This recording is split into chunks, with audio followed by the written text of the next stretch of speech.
Hey guys, welcome to the video. In this one, I'm going to show you how to unpublish or delete a Webflow blog post. So if you have a blog post on Webflow or any collection item that you want to delete, this is how you would go about it. So first off, you go over to your dashboard, and you click on this tree knob and select editor. Okay. So once you select the editor, you wait for it to load, and on the bottom here you should see blog post. Okay, so depending on what your developer has named this, it could be article, it could be blog, it could be post. So whatever they name the collection, just click on that collection. And to delete a specific one, all you have to do is come up here and choose the select you're seeing here. Then you choose what you want to delete. So in our case, let's delete this one.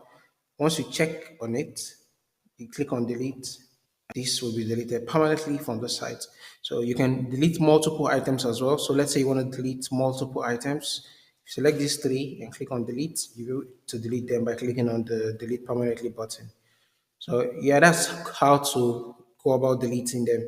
If you want to unpublish, same way, just select them and click on this item here, and you should see unpublish. Currently, this site is a demo site, so it is not yet published. So since it's not published, I have all this stage for publish. That's why you're seeing this is grayed out.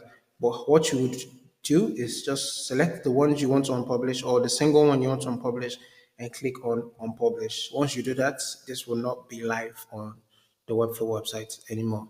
So that's basically for the video. If you have any other questions related to this, you can ask via the comment section, and I'll see you guys in the next one.